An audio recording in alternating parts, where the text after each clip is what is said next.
اور کوئی صاحب پوچھ. شاہ صاحب یہ معلوم کرنا تھا اہل سنت والجماعت حنفی مذہب رکھنے والوں کے لیے کیا حکم ہے کہ وہ جب سعودی عرب جاتے ہیں حج اور عمرے کی ادائیگی کے لیے تو وہاں جو امام ہے وہ غیر مقلد ہے، اس کے پیچھے نماز پڑھ سکتے ہیں نہیں؟ حضور والا آپ سارے مذاکروں میں رہے تو پورا آدھا گھنٹہ ہم نے اس پہ لگایا کہ سنی کی نماز صرف اہل سنت کے پیچھے جائز، کسی اور مذہب کے پیچھے جائز نہیں.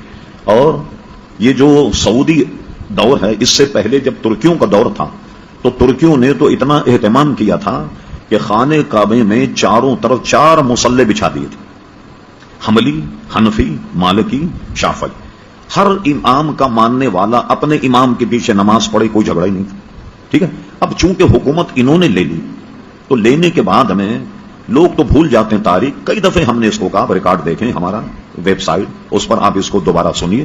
مسئلہ یہ ہے کہ ترکیوں کی حکومت جو تھی وہ اہل سنت و جماعت کی، اور حکومت ان سے کنہوں نے لی؟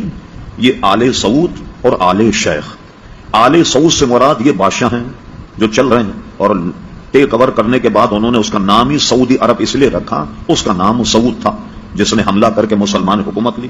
آل شیخ جو ہیں یہ آل شیخ محمد بن عبد الوہاب کی اولاد، یہ آل شیخ کہلاتا. انہوں نے کیا کیا کہ حرم شریف پر حملہ کرنے سے پہلے ایک معاہدہ کیا. معاہدہ یہ ہوا کہ ہم مل کر کے کعبے پر اور مدینہ شریف پر حملہ کریں. جب ہماری حکومت بن جائے تو یہ ہمارا معاہدہ ہے کہ آل سعود تو ان کے ہاتھ بادشاہت ہوگی، حاکم یہ ہوں گے، اور آل شیخ جو ہیں ساری مذہبی معاملات کو یہ ڈیل کریں گے. ان کی قضات ہوگی، ان کے قاضی ہوں گے، امام ان کے ہوں گے، مدرسے ان کے ہوں گے، محدث ان کے ہوں گے، مفتی ان کے. یہ دونوں میں یہ معاہدہ ہوا، اور اس معاہدہ ہونے کے بعد انہوں نے مدینہ منورہ پر چڑھائی کی، مکہ مکرمہ پر چڑھائی کی. جو حضرات سعودی عرب میں کوئی بہت خاص عزیز ان کے رہتے ہیں اور ہوں باخبر، سعودی عرب نے چند سال پہلے اپنا 100 سالہ جشن منایا تھا.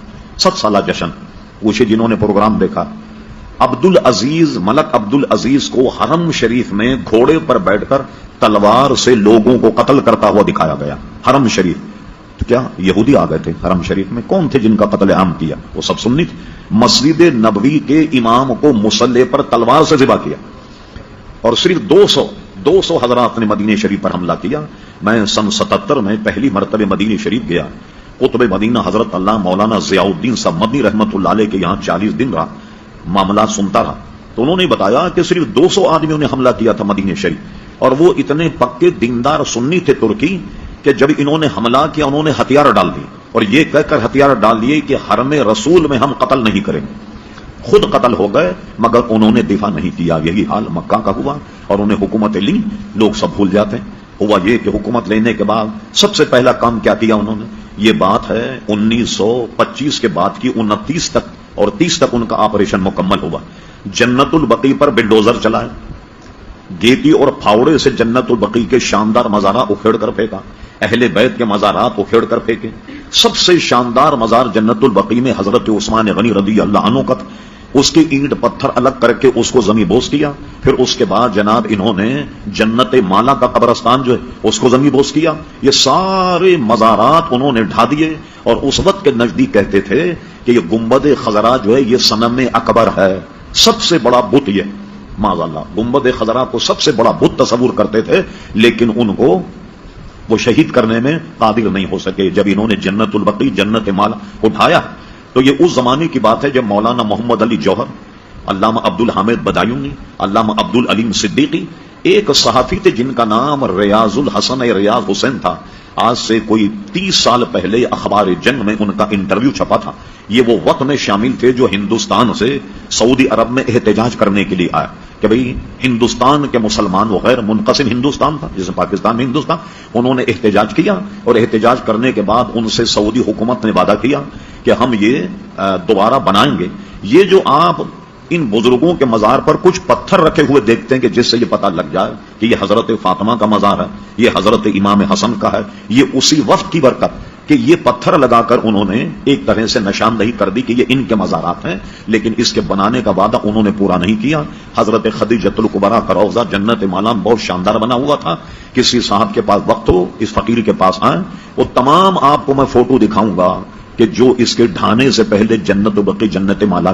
اب بتائیے ایسے حضرات جنہوں نے ہزاروں مسلمانوں کو تحقیق کیا، کعبے پر قبضہ کیا، مدینہ شریف پر قبضہ کیا، وہاں اب ہم لوگ کہتے ہیں سب بھول گئے، آپ ان کے پیچھے نماز کیوں نہیں پڑھتے؟ تو اس لیے ہم ان کے پیچھے نماز نہیں پڑھتے کہ وہ عقیدتاً ہم اہل سنت و جماعت کو مشرک سمجھتے ہیں. اب بتائیے کہ جو اہل سنت کو مشرک سمجھے کیا اس کے پیچھے نماز پڑھیں گے آپ؟ اس لیے ہم نماز نہیں پڑھتے. اور اس پر کسی صاحب کو اگر تاریخ حقائق کا مطالعہ کرنا ہو، ہمارے بہت بڑے علامہ گزرے علامہ مفتی عبد القیم قیوم صاحب رحمت اللہ تعالی علیہ، ان کی تاریخ نجد و حجاز کا مطالعہ فرما. چلیے تو ہم مولویوں کی بات ہے. محمد بن عبد الوہاب کیا تھا؟ آپ انٹرنیٹ پر سرچ کریں آپ ہم فرے کے اعترافات. یہ ہم فرے کون تھا؟ 7 جاسوس جنہوں نے سلطنت عثمانیہ کو توڑا. 7 جاسوس، 6 مرد تھے، 1 خاتون تھی. تو انہوں نے استنبول میں جا کر کیسا تفرقہ ڈالا. یہ جو بتا رہا ہوں میں آپ کو ہم فرے، اس نے استنبول میں ایک شیخ کے پاس بیٹھ کر درس نظامی پڑھا، عربی زبان پڑھی اور جاسوسی کی، اور کہتا تھا کہ کبھی بھی کسی کو مجھ پہ شک ہو جاتا کہ جاسوسی کا، میں فوراً عربی بولنا شروع کر دیتا. اس نے تو بالکل ننگا کر کے رکھ دیا محمد بن عبد الوہاب. یہ تو ایک غیر مسلم کتاب ہم فرے کے اعترافات کے نام سے، وہ عربی میں بھی چھپی ہے کویت سے، اور کیا کہتے ہیں لندن وغیرہ سے بھی وہ چھپی. جی لندن کے تو جاسوسی تھے. یہاں اگر آپ جائیں برٹش ایمبیسی، آپ کو یہاں انگریزی میں کتاب مل جائے گی، وہ یا ہم فرے کے اعترافات، اور اردو زبان میں بھی کسی نے یہاں پاکستان کے کسی پروفیسر نے ترجمہ کیا. کتب خان نے جو ہے چھان بین کیجیے، اس میں آپ کو میں کتاب مل جائے گی. اس نے پورا قصہ محمد نے عبد الوہاب کا لکھا. میں نے اس کو کیسے گمراہ کیا، اس سے مناظرہ کیا کہ شراب حلال ہے، اور یہ ثابت کر دیا کہ شراب حرام نہیں، اور اس کو شراب پلائی. پھر اس کے بعد اس سے کہا کہ متا منسوخ نہیں ہوا، اور اس سے منافقوں کے عالم تو بن گیا تھا استنبول.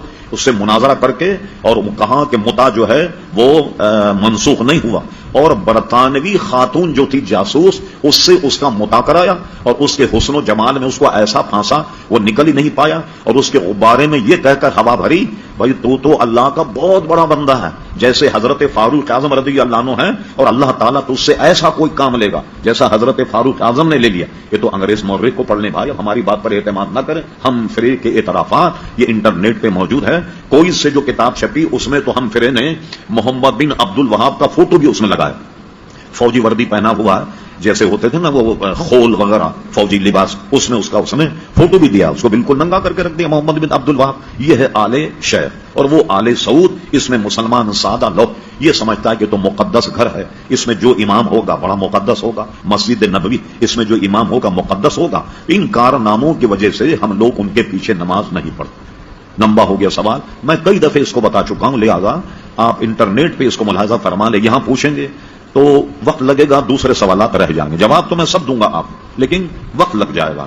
امام کعبہ اور امام مدینہ کے پیچھے نماز پڑھنے کے وہ چونکہ ہمارے مذہب کے نہیں، ہمارے مسلک کے نہیں ہیں، وہ ہمارے بے شمار ائمہ اور بے شمار علماء کے قاتل ہیں. جب انہوں نے مکہ مکرمہ کو ٹیک اوور کیا، مدینہ منورہ کو ٹیک اوور کیا، ہمارے علماء جو سنی تھے سلطنت عثمانیہ، ان کو مصلی پر ذبح کیا، کعبہ شریف حرم شریف میں قتل عام کیا.